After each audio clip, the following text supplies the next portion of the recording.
नमस्कार, मैं हूं मृत्युंजय कुमार झा और अगले आधे घंटे तक कमोडिटी मार्केट पर सबसे बड़ी खबरें जारी है। हम आपको खबरें भी दिखाएंगे और आपके सवालों के जवाब भी हमारे एक्सपर्ट देंगे।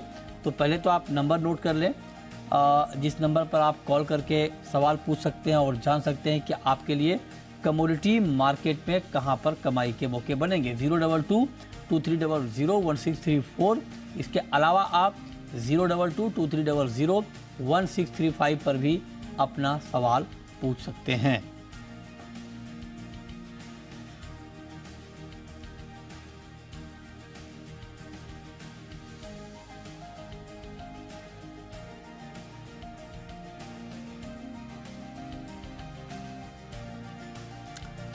और हम आपको एक खास इंटरव्यू भी टमाटर पर दिखाएंगे, लेकिन उससे पहले बात कर लेते हैं कि सोने चांदी में आज के लिए आपको करना क्या है। तो गोल्ड में कल फेड का फैसला आया, उसके बाद गोल्ड में तेज़ी बनी। हालांकि ब्याज दरें बढ़ी और आगे भी बढ़ने के संकेत दिए गए, लेकिन उसके बावजूद भी गोल्ड के दाम इसलिए बढ़े क्योंकि डॉलर कमज़ोर हुआ, उसका फ़ायदा मिला। और मार्केट में एक आम राय बनती हुई ये दिख रही है कि बेशक फेड ने ये संकेत दिए हों, लेकिन बहुत लंबे वक्त तक फेड में अब ब्याज दरें नहीं बढ़ पाएंगी और इसको मार्केट ने पॉजिटिवली लिया, जिससे गोल्ड के दाम बढ़े। अब सवाल ये है कि गोल्ड में आपको इस भाव पर करना क्या है। क्या ये भाव आपके लिए गोल्ड में बाइंग का भाव है और आपको इस भाव पर खरीदारी करनी चाहिए। इस पर हम पहले बात करेंगे। हमारे साथ बातचीत करने के लिए कुछ एक्सपर्ट जुड़े हैं, जिनसे हम समझेंगे कि मार्केट में आगे की चाल क्या हो सकती है और आपको गोल्ड में करना क्या है, ये जानना बहुत ज़रूरी है। तो सबसे पहला सवाल सर मेरा आपसे ये होगा कि गोल्ड का मार्केट जिस तरह से ऊपर है, 100 रुपये के आसपास की तेज़ी है, 59,569 का स्तर है एमसीएक्स पर गोल्ड में, और ग्लोबल मार्केट में $6 की तेज़ी है। तो बताइए जरा क्या करें इस भाव पर गोल्ड में, मनोज जी। नमस्कार मृत्युंजय जी। बिल्कुल, सोने में अभी भी यहाँ पे मोमेंटम पॉजिटिव है, तो बिल्कुल यहाँ पे बाइंग की रणनीति बना के चलना चाहिए। आज अभी ईसीबी का जो ब्याज दरों का निर्णय भी आना है, वहां भी 25 basis point rate hike expected है। तो उसके बाद डॉलर इंडेक्स में और एक जो है गिरावट देखने को मिल सकती है, जिसके चलते सोने और चांदी की कीमतों में फर्दर जो है बढ़त यहाँ पे एक्सटेंड होती हुई नजर आएगी।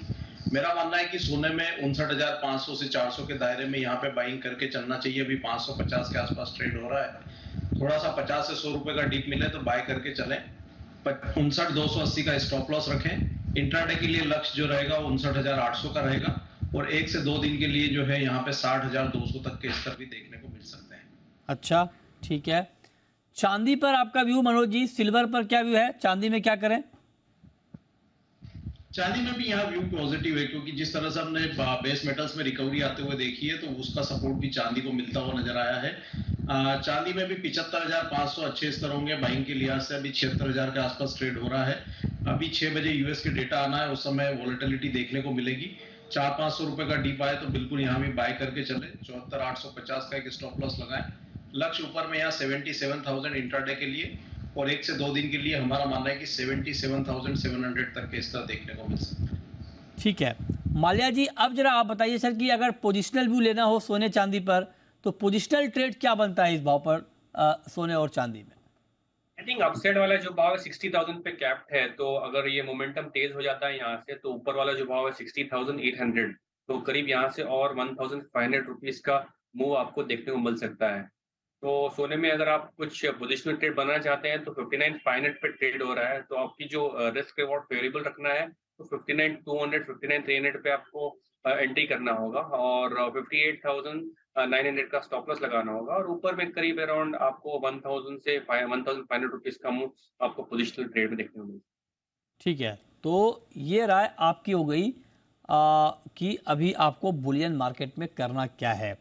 कच्चे तेल पर आपका व्यू मनोज जी, क्रूड में इस भाव पर इस वक्त क्या ट्रेड बनता है? कच्चे तेल में भी ट्रेंड पॉजिटिव है। अभी हम देख रहे हैं कि WTI जो है $80 के आसपास अब यहाँ पे पहुंचता हुआ नजर आया है। ब्रेंट की कीमतें भी 85 को जो है टेस्ट करती हुई नजर आ रही है। तो आगे भी यहाँ पे मोमेंटम जो है वो पॉजिटिव रहेगा, क्योंकि फेड के जो आउटकम्स है उसको मार्केट ऑलरेडी डिस्काउंट करके चल रहा है। दूसरा, ओपेक प्लस की तरफ से सप्लाई कंसर्न्स बने हुए हैं। ट्रेंड पॉजिटिव है। यहाँ पे ऑप्शन रुपए में बाय करना चाहिए 110 के स्टॉप लॉस से। ऊपर में 160 का लक्ष्य जो है इंट्राडे में लेकर के चल सकते हैं।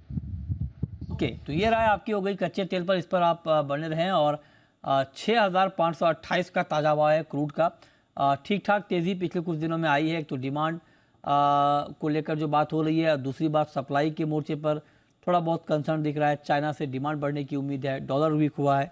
ये सारे फैक्टर कच्चे तेल के लिए मजबूत हुए हैं। मेटल पर ओवरऑल क्या व्यू है आपका माल्या जी, और मेटल में कौन सा काउंटर अभी आपको ट्रेड के लिए अच्छा दिख रहा है? आई थिंक सारे मेटल्स में चाइना की तरफ से जो रिएक्शन है मॉनेटरी स्टिमुलस को लेकर, भले ही वो आया हो नहीं आया हो, बट ऑलरेडी डिस्काउंट करना चालू कर दिया है। तो पॉसिबली मेरे ख्याल से दो काउंटर में यहाँ पे आपको और ज्यादा तेजी दिख सकती है। कॉपर में स्पेसिफिकली 750 ऊपर में टारगेट रहेंगे, 741 पे आपको एंट्री पॉइंट रहेगा, 737 का स्टॉप रहेगा। सिमिलरली जिंक में मोमेंटम तेज हो सकता है 226 तक के लिए। फिलहाल 220 221 के आसपास में ट्रेड हो रहा है। यहीं पे बाई करने की सलाह रहेगी। 217 का स्टॉप रहेगा, ऊपर में टारगेट 226 तक ही रहेगा। ओके, अच्छा मनोज जी, एग्री में ग्वार में आप देखिए आज मॉर्निंग से ही मार्केट ऊपर नीचे हो रहा था, लेकिन फाइनली जो क्लोजिंग हुई वो तेजी के साथ हुई। 12,500 पे ग्वारगम पहुंचा और ग्वार सीड एक बार फिर से 6100 के बेहद करीब। क्या लगता है आपको कल का मार्केट? कल यहाँ पे तेजी रहेगी मृत्युंजय जी। अभी परसों भी जब आपसे बात हो रही थी तो हमने बताया था कि 5,950 से 5,900 का जो दायरा है वो बाइंग के लिहाज से बेहतर है। आज हमने 5,930 से एक बार रिवर्सल जो है कीमतों में आते हुए देखा है।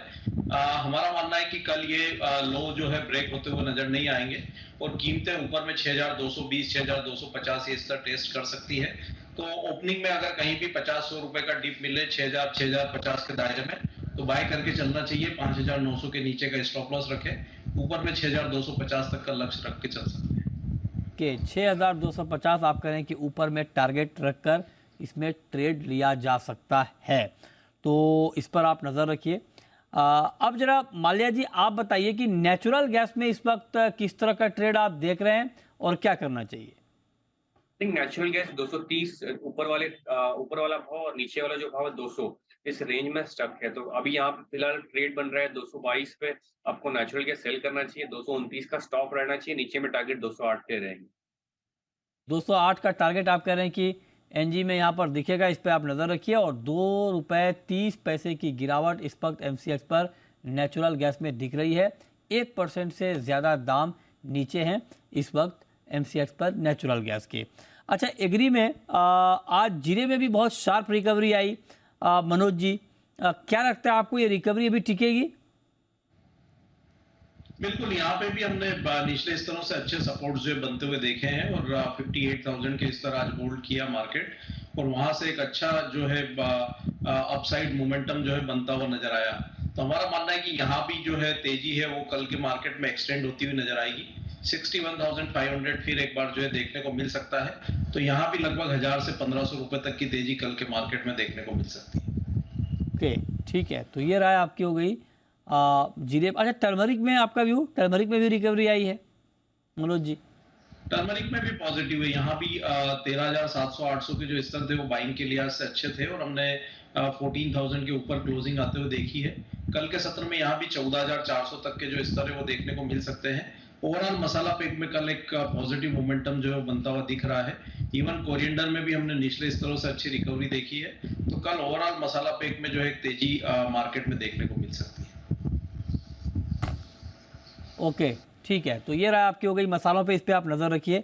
कैस्टर पर आपका व्यू मनोज जी, कैस्टर में क्या करना चाहिए?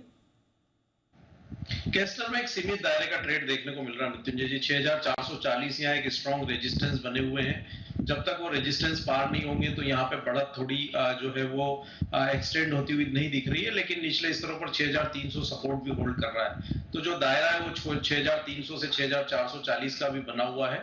तो रेंज में यहाँ पे कोई भी ट्रेड जो है वो लेकर के चल सकते हैं। ओके, तो ये रहा आपकी हो गई कैस्टर पे 6,374। ये एनसीडीएक्स पर कैस्टर का भाव है। 22 रुपये नीचे है इस वक्त वायदा बाजार में कैस्टर का भाव। अच्छा, एक सवाल माल्या जी आपसे मेरा होगा जिंक और लेड के ऊपर। मेटल के ये दो काउंटर जिंक और लेड आपको इंट्राडे के लिए और पोजिशनल ट्रेड के लिहाज से कैसे दिख रहे हैं?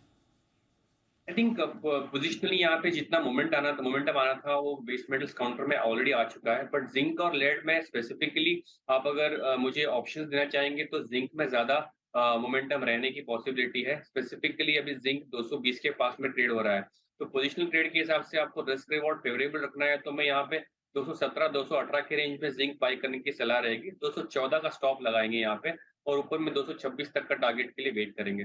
तो अगेन जिंक प्रेफरेबल मेटल है इन कंपेयर टू लेड। ठीक है, तो जिंक में आपको ज़्यादा पोटेंशियल दिख रहा है कंपेयर टू लेड, इस पे आप नज़र रखिए और उसके हिसाब से आप इसमें ट्रेड प्लान कर सकते हैं। मनोज जी, कोरिएंडर में ठीक ठाक तेज़ी आई, लेकिन आज मार्केट थोड़ा नीचे बंद हुआ, थोड़ी प्रॉफिट बुकिंग आज दिख रही है। क्या लगता है आगे का फ्यूचर आपको कोरिएंडर का? कोरिएंडर में भी मृत्युंजय जी हमने सत्र के दरमियान 7,400 के नीचे कीमतों को जाते हुए देखा था, लेकिन क्लोजिंग पे वहां भी एक अच्छी रिकवरी बनती हुई नजर आई और 7,500 के ऊपर मार्केट क्लोज करता हुआ नजर आया है। तो कोरिएंडर में भी 7,350 के ऊपर जब तक मार्केट बना हुआ है, एक अच्छी रिकवरी की संभावना यहाँ भी बन रही है और 7,700 7,750 ये स्तर फिर अगले 1 से 2 दिन में आ सकते हैं। तो यहाँ पे 7,350 के नीचे के एक स्टॉप लॉस से लोकेशन को होल्ड करना चाहिए। हमें 7,700 और 7,750 ये स्तर देखने मिल सकते हैं। अच्छा Manoj ji, cotton seed oil cake पर आपका क्या व्यू है? यहाँ पर क्या करना चाहिए अभी? कॉटन सीड ऑयल केक में ट्रेंड ओवरऑल यहाँ पे नेगेटिव बना हुआ है और यहाँ पे 2382 का एक अच्छा सपोर्ट था, वो ब्रेक किया था और आज हमने इनफेक्ट कीमतों को लगभग 2300 के स्तर तक आते हुए देखा है। पर अब यहाँ पे डाउन साइड जो है वो लिमिटेड लगती है। अगर किसी की शॉर्ट की पोजीशन है तो एक बार मुनाफा वसूली कर लें। फ्रेश अगर किसी को पोजीशन बनानी है तो 2300 के स्तर पर कॉटन सीड ऑयल के अगस्त वायदा में लॉन्ग कर सकते हैं। 2270 का स्टॉप लॉस लगाएं, लक्ष्य ऊपर में 2380 का लेकर के चल सकते हैं।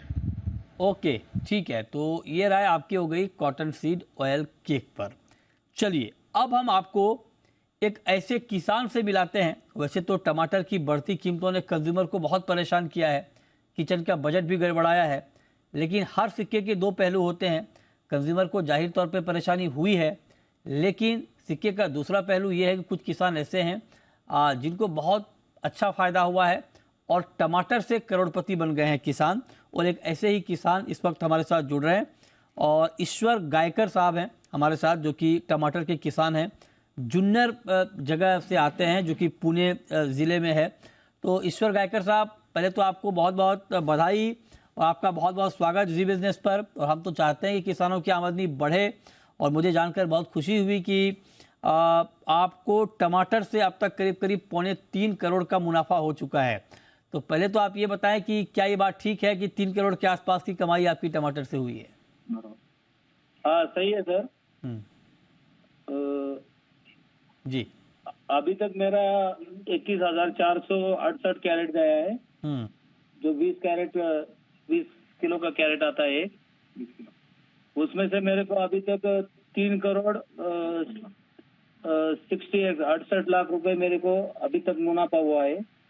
3 करोड़ 68 लाख? मेरा 2000 कैरेट जाने। अच्छा जी, ओके ओके। तो गायकर साहब, अभी और कितना टमाटर है आपके पास? अभी ये बारिश के वजह से, बारिश कितना आती है रुकती है, इसकी वजह से नहीं तो मेरे हिसाब से 2,000-2,500 कैरेट जाएगा। और 2,000 तो 2,000-2,500 कैरेट में टोटल कितना आ जाएगा? कितना मुनाफा आपका? 30 लाख रुपए पकड़ा है मैंने। 30 लाख रुपए और आएगा? हाँ, तो मतलब टोटल 4 करोड़ मान सकते हैं? हाँ, यही मेरी उम्मीद है। तो ये 4 करोड़ के टमाटर में आपकी लागत कितनी होगी खेती में? मैंने 12 एकड़ में लगाई थी सर। तो कितनी लागत आई थी इसमें? टमाटर के 12 एकड़ में मैंने लगाया था। खर्चा कितना आया था? कितना पैसा लगा था? सब 40 लाख रुपए आएगा सर। 40 लाख खर्चा और उसके मुकाबले आपको 4 करोड़ का मुनाफा। हाँ, नहीं, टोटल 4 करोड़ होगा। हाँ, उसमें से 40 लाख रुपए खर्चा आएगा। ठीक है, मतलब 3 करोड़ 60 लाख का मुनाफा आप कह सकते हैं। हाँ, और उसमें से वो माइनस होगा ना, ट्रांसपोर्ट और हमारी माइनस होगी उसमें से। अच्छा, फिर भी मतलब मोटा मोटी 3.5 करोड़ के आसपास तो होगा ही, है ना? हाँ। अच्छा, बहुत अच्छी बात है। अब एक बात बताइए सर कि ये जो आपने टमाटर की खेती की, आपने किस भाव पर टमाटर बेचा है अभी? नारंगा हमारा एपीएमसी जुन्नर मार्केट है, हाँ। उसमें नारंगाव टमाटर मंडी है जो आशिया खंड में 2 नंबर की मंडी है। 1 नंबर की नासिक जिला में आती है पिंपलगांव बसवंत, और 2 नंबर की मंडी है हमारे आशिया खंड में जुन्नर मार्केट कमेटी की नारंगाव उप बाजार है। तो आपने किस भाव पर बेचा टमाटर? वो किलो से हिसाब से बोले तो कम से कम है ना, हमने 35 रुपए से अच्छा 120 रुपए केजी तक बेचा है मैंने। अच्छा, आपने ऊपर में 120 रुपए केजी तक बेचा है। हाँ। ठीक है, ओके। अब जरा हमें बताइए कि ये जो आप अच्छा, इससे पहले हमें ये जानकारी मिली कि आपको नुकसान भी बहुत हुआ है टमाटर में, जरा उसकी कहानी बताइए। सही है सर, ये खाली मीडिया वाले बहुत लोग है ना, खाली प्रॉफिट का ही बोल रहे हैं। नहीं, हम तो नुकसान भी दिखाते हैं सर। हाँ बताइए। लेकिन सर 2021 में भी मैंने 18-20 लाख रुपए का लॉस खाया है। अच्छा। 22 में भी मैंने 40 लाख ही, मैं इतना ही करता है 2017 से। हाँ। तो 2022 में भी मैंने 40 लाख रुपए डाल के मेरे को खाली 10-15 लाख रुपए मिले। अच्छा। और इसमें ये साल भी मैंने एक आर्ली में प्लॉट लगाया था 1 एकड़। जनवरी महीने में उसका पेड़ लगाया था मैंने, तो उसमें भी मेरा बहुत लॉस गया। उस टाइम मई महीने में टमाटर बेचता था खाली 40 रुपए 50 रुपए कैरेट, यानी 2 रुपए 3 रुपए केजी। लेकिन उसी टाइम मेरा ये 12 एकड़ में मेरा चालू था सब। अच्छा। लेकिन इतना कम बाजार गिरा था, तभी मैं खर्चे के लिए रुका नहीं। मैं खर्चा करता रहा और उसका मुनाफा मेरे को आज मिल रहा है। तो आपको जब नुकसान हुआ था तो फिर आपके मन में ये ख्याल नहीं आया कि टमाटर की खेती छोड़ दें? ये ख्याल आया था? आया था हमारे घर वालों के बारे में, घर वाले के मन में ये ख्याल आया था। लेकिन मैंने कोशिश छोड़ी नहीं, कोशिश करता रहा। उसमें ये कोशिश करते करते हमारी बीबी का मेरा ये काम में बहुत सपोर्ट है, वो मेरे को बहुत हेल्प करती है। अच्छा, तो एक बार बताइए गायकर साहब कि इस बार तो टमाटर का बहुत अच्छा भाव आपको मिला, तो क्या अब आप टमाटर की खेती और बढ़ाएंगे? और सिर्फ आप नहीं बल्कि आपके साथ या आपके जैसे और जो किसान हैं उनका क्या मन है, क्या इस बार और टमाटर की खेती करेंगे ज्यादा? नहीं सर, मैं 2017 से इतना ही कर रहा हूँ और आगे भी इतना ही करूँगा। ज्यादा करने का मेरे मन में अभी तो कुछ ख्याल नहीं। अच्छा, ज्यादा करने का ख्याल नहीं है। अच्छा, जब दाम बढ़ गए बहुत तो आपके पास तो बहुत लोग आते होंगे खरीदने के लिए, भीड़ लग जाती होगी, ऐसा कुछ था या आप? नहीं। अच्छा। हमें ना सर, हाँ। ये हमारे खेत पे एक भी टमाटर बेचते नहीं। हम पूरा के पूरा मंडी में जाके बेचते। क्या हमारा मंडी बहुत बड़ा है, आशिया खंड में बहुत बड़ा मंडी है। इसका हमको फायदा होता है, इसलिए हम मंडी में जाते हैं और मंडी में कंपटीशन रहता है। अच्छा। व्यापारी ज्यादा रहते हैं उधर, तो रेस में जाता है वो। ये किसान का मंडी है, किसान अपना माल खुद बेचता है इधर नारंगा। अच्छा, ये बताइए, ये जो अभी आपकी आमदनी हुई है टमाटर से, 4 करोड़ के आसपास का टमाटर आप बेचने जा रहे हैं, कुछ बेचा है आपने, कुछ बेचेंगे, और भी आपके किसान भाई साथी हैं जिन्होंने इतना टमाटर बेचा है और इतना मुनाफा हुआ हो? और भी हमारा गाँव है ना सर। हाँ। जो हमारा गांव ये छत्रपति शिवाजी महाराज की जन्मभूमि है। अरे वाह, अरे वाह। हाँ। इधर शिवाजी महाराज का जन्म हुआ है। हर साल महाराष्ट्र गवर्नमेंट इधर बहुत बड़ा शिवनेरी किले पर त्योहार बनाती है। अच्छा जी, अच्छा। तो इस बार का हमें गर्व है क्या ये छत्रपति शिवाजी महाराज की जन्मभूमि में हम पैदा हुए। अच्छा जी। इनके वजह से हम इतना। चलिए, ये तो बहुत बहुत गर्व की बात है, बहुत अच्छी बात है। गायकर साहब, एक सवाल मैं आपसे और पूछना चाह रहा हूँ कि अब आपको क्या लगता है, क्या आपको अच्छा मुनाफा मिला, इस बात से हमें बहुत खुशी है, लेकिन जो कंज्यूमर है, जो आम नागरिक है, वो बड़ा परेशान है टमाटर की बढ़ती कीमतों से। तो आप जरा बताइए कि क्या टमाटर के दाम अभी कुछ कम होने वाले हैं? आपके पास क्या जानकारी? नहीं, फिलहाल तो 1 महीना तो कम नहीं होंगे सर। अच्छा। गवर्नमेंट में भी ना 15 दिन से ये टमाटर के भाव करने के लिए नापेड को भेजा था खरीदी करने के लिए। इधर से टमाटर खरीद करके वो दिल्ली में भेजा। लेकिन टमाटर ऐसा चीज है, वो जो शॉर्टेज होता है बारिश की वजह से, उसकी वजह से गवर्नमेंट को अभी कुछ कर नहीं सकती। अच्छा, तो आप कह रहे हैं 1 महीने तक दाम कम नहीं होंगे? नहीं नहीं, 1 महीने तो नहीं कैसी हुए। खेती है अभी टमाटर की? फसल आगे आएगी, ज्यादा सप्लाई बढ़ेगी? सप्लाई बढ़ेगी, लेकिन अभी धीमे धीमे सप्लाई बढ़ेगी। आपने जब देखा होगा तो पिछले 10-11 महीनों से टमाटर के रेट गिरे, उसके वजह से किसानों में ये फसल लगाए नहीं खेती में, और दिन ब दिन बढ़ता जा रहा है। टेम्परेचर देख रहे हैं आप, वो टेम्परेचर में सेटिंग नहीं हो रहा टमाटर का। अच्छा जी। जो फूल रहता है वो फूल का ये टमाटर नहीं बन रहा है, इसकी वजह से एवरेज बहुत कम आ रहा है इस साल, इसलिए दाम बढ़ गए, दाम इसलिए बढ़े, हाँ उत्पादन कम हो गया। हाँ, उत्पादन कम हो गया, लेकिन हमने बहुत कोशिश की, और इसमें हिस्सा है हमारे जो एग्रीकल्चर है 2, उनका नाम है गोपीनाथ दिवेकर, JRD उसको बोलते हैं, और संदीप नवली जी, जिन्होंने मेरे को ये पूरे खेती में टेक्निक दिया, उसकी वजह से मैं इतना एवरेज निकल पाया। चलिए जी, अच्छा टमाटर की खेती कर पाया। बहुत बढ़िया, बहुत शुक्रिया ईश्वर गायकर जी आपका, हमारे साथ जुड़ने के लिए, अपनी कहानी बताने के लिए। आपको बहुत शुभकामनाएं, और हमारे देश के किसान इसी तरह से तरक्की करते रहें। आपका बहुत शुक्रिया जुड़ने के लिए। धन्यवाद, धन्यवाद सर जी। चलिए आगे बढ़ते हैं, और अब एक बार फिर से बात करते हैं, कमोडिटी मार्केट पर लौटते हैं कि आज आपके लिए और कहां पर कमाई के मौके बनेंगे।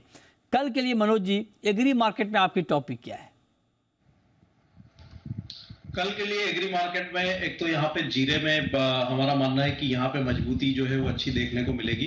तो जीरा वायदा में 59,500 के स्तर अगर कल मिलते हैं सुबह मार्केट ओपनिंग में, तो यहाँ पे बाय की रणनीति बना के चलना चाहिए। और ऊपर में मेरा मानना है कि 61,500 तक के स्तर जो है कल यहाँ देखने को मिल सकते हैं। एक स्टॉप लॉस जो यहाँ रखना है 58,800 के नीचे का रखना है। प्रथमेश जी, और नॉन एग्री में सर, नॉन एग्री में कोई टॉपिक आपकी नेक्स्ट वीक कल के लिए? मेरे ख्याल से नेचुरल गैस फेवरेबल रहेगा, इसमें गिरावट बढ़ सकती है। आप आज का ही ट्रेड कैरी फॉरवर्ड कर सकते हो, कल के लिए भी ट्रेड ले सकते हो। यही trade I think natural gas गिरने की ज्यादा पॉसिबिलिटी दिखाई दे रही है 208 और 205 तक के भाव पे। ओके, ठीक है, तो ये राय आपकी हो गई। एनजी पे 220 रुपये 30 पैसे का भाव है, करीब करीब ₹1.25 की नरमी इस वक्त दिख रही है एनजी में। बहुत शुक्रिया माल्या जी आपका और मनोज जी आपका जुड़ने के लिए, बताने के लिए कहां पर कमाई के मौके बने।